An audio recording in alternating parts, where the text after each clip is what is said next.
Hi, everybody. Welcome to Rover Says, the podcast where we share stories about the weird and wonderful things animals say when they talk to pet psychics. I'm your host, Nancy Aziz. As I understand, there was kind of an issue going on there at the Grange. Yes, we did. We had a lot of mice and rats because of all the seeds and because a lot of groups have they meet weekly, and so they store tea and food, sometimes sugar at the Grange, and we had a little rat problem. When you say little rat problem, it sounds like you're kind of understating. Yeah, the rats were everywhere. They were in the cupboards, they were, yeah, their rats were everywhere. It was a problem. They would eat all the paper plates and leave tattered paper towels, and the sugar packets were open. That's Diane Nichols trying to explain the rodent problem at a place known as the Grange in Ashland, Oregon. Since I'm not familiar with what a grange is, I'm assuming some of you might not be either. For those people who aren't really familiar with what a grange is, could you just talk a little bit about that? Oh, sure. At the end of the Civil War, a lot of orphans and widows were struggling. And at the same time, there were a lot of very wealthy railroad executives who wanted to take over farmers' land and put the railroad through their land without compensating them. So the Grange was formed as an organization that could help widows and help orphans, and also be a support system for the farmers so their land wouldn't be taken. And when the group started, I just think it's interesting that they allowed women to have an equal vote in the process. It was a purely democratic process, and that was years and years before the United States gave women the right to vote. So it's got a long history, and they started forming granges all over the United States, which is the way it is now. Today, Diane tells me the Grange still has its roots in organic farming. It features a community garden. It also welcomes groups who use the center for dance lessons, children's theater, and concerts. The community garden and the food served at the events make an attractive lure for rodents. But there's another thing at the Grange that rats and mice love: seeds. Yes, Hardy Seeds is the company that Chris Hardy is one of our officers. He's the vice president of the Grange right now. And he has been around the world. He's been to Tibet and really everywhere, Mongolia, India, all over the world, gathering seeds from crops that are going extinct because of corporate farming, sort of homogenizing and taking away a lot of the what they would consider to be less popular plants and grains. And so he's been collecting those, and we keep those seeds in a seed library at the Grange. Diane and the others who help run the Grange knew they had to get the rats out to protect the precious seeds, but how to go about it wasn't a unanimous decision. You guys had this rat problem, and what did folks there want to do about it? There were a couple of people whose immediate reaction was to put out a ton of traps. And that's the traditional thing people think of when they have a rodent problem. They just want to kill the rats or get rid of the rats somehow. And I remembered that Suzan Vaughn had helped us in the past. We actually had Norwegian roof rats when we moved into this house, and I just couldn't stand the thought of killing the rats. And so we called her and asked her to communicate with the rats and see if they would leave peacefully. And she did, and we never had a rat problem again. And we've been here for 15 years. So I wanted to try that with the Grange before they started killing the rats and mice and starting a problem that would be endless. So when you said that you wanted to try an animal communicator instead of traps, what was the reaction? I'm curious what people had to say about that. Well, some people were. Well, the way I put it, I said to them, we could try this, and if it doesn't work, we could try something else. Like, we have nothing to lose. We have nothing to lose by giving it a try and just seeing. And if it works, we've solved the problem. And if it doesn't, we'll go from there. So a few of them were begrudgingly agreeing to that, because some of the organic farmers were like, you can't get rid of rats. You're not getting rid of mice. This is ridiculous, but they still were like, with a kind of a cocked eyebrow, okay, let's try it. And it was mostly women who were willing to give it a try. And so we called.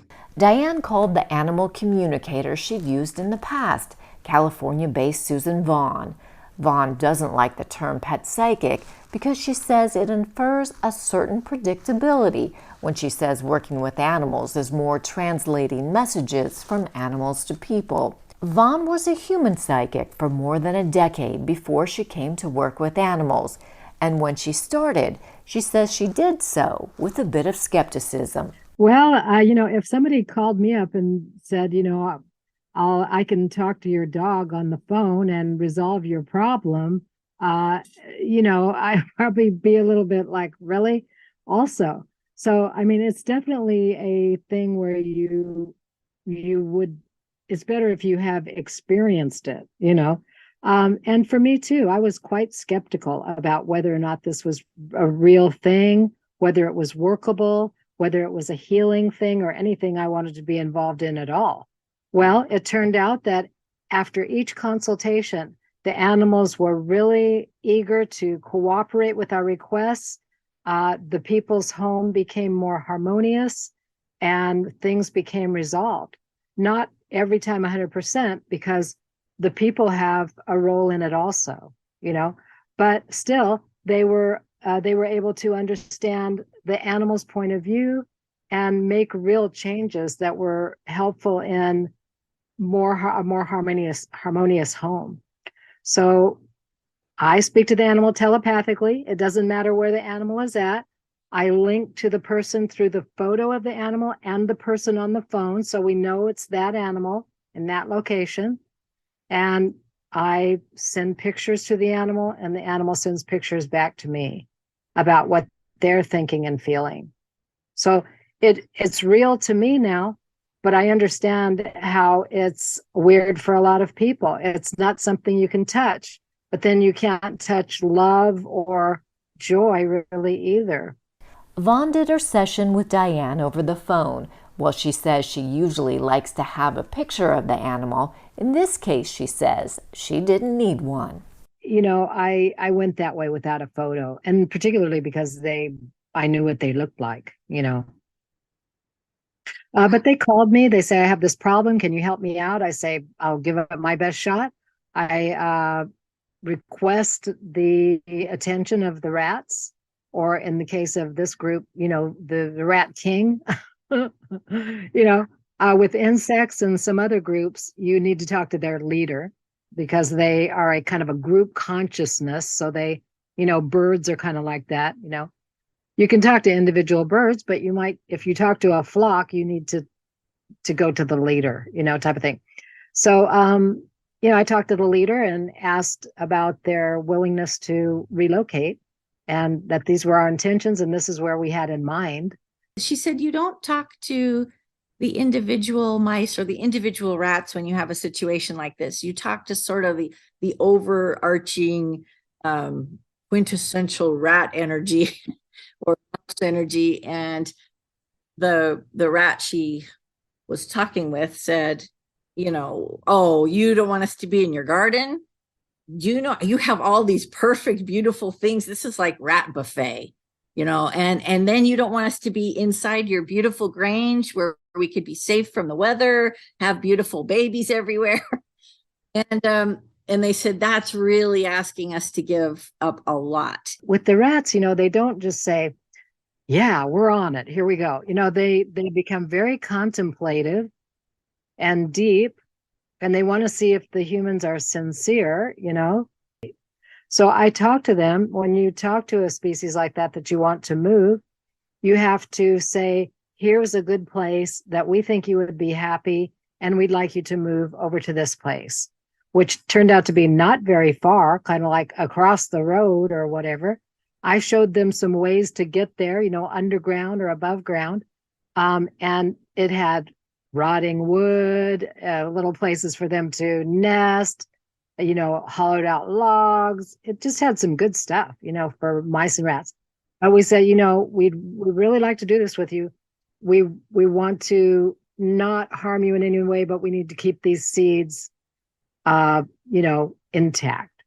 And they said, okay, but there's a condition. We want you to think of us and honor us as part of the circle of life, because humans do not respect and honor rodents.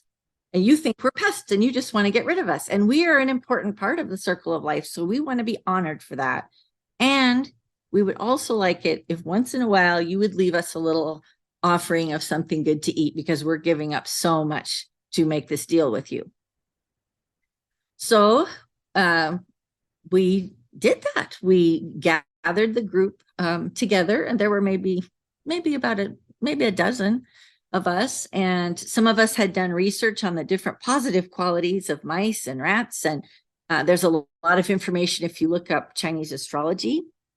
And so we gathered in the place where we wanted them to be, and we were thanking them for being willing to make this deal with us to stay out of the grange, stay out of the garden, stay out of the food forest, stay out of the seed library. And we would honor them and thank them. And then occasionally we would bring these little treats for them. And the head of the rats was like he was saying, Suzan said he was saying he was going to metaphorically put on his tuxedo because he was so pleased that we were willing to do this, to work with them and not harm them. And we really did say, we don't want to harm you. We don't want to harm you. We don't want to harm anyone. So I think that energy was the underlying part of it. It wasn't like we had our little knives bared at each other and we were like, okay, who's gonna strike first? It wasn't like we really, our hearts were open. We wanted to have peace with them. When you come with that intention, you have a high rate of success, very high rate. Diane says it worked. The rats left the building. And how soon were they gone? Instantly. Yep. They were gone immediately. And the two of the people from the Grange wanted to continue to put all of these traps inside. And I said to them, that is giving the wrong message to our new friends. If you're telling them you trust them and then you're putting all these traps out to kill them, you're going against what you said. And why should they trust us? And so they very begrudgingly took the traps away.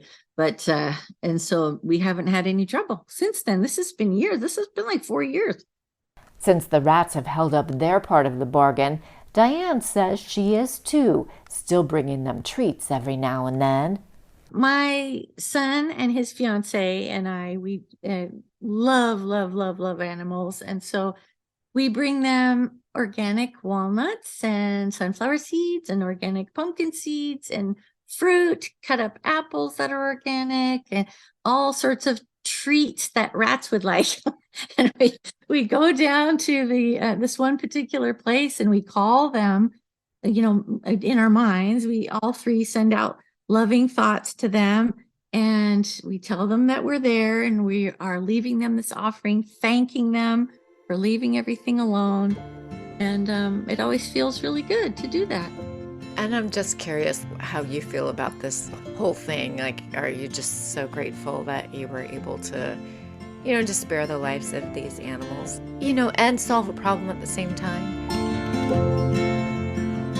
Yeah, absolutely, because I just feel like this is kind of a new paradigm that humans have to grasp, that we can co-create with nature. We don't have to be dominating nature and forcing it to do our will. Like, we can be very harmonious and have a win-win situation.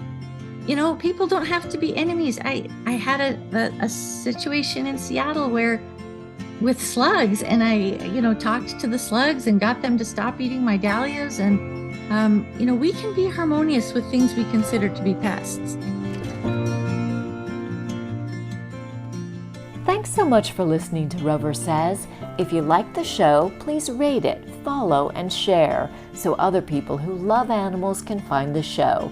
And we'd love to hear from you. Go to our website, roversays.com, and leave us a message. We drop new episodes every other Wednesday.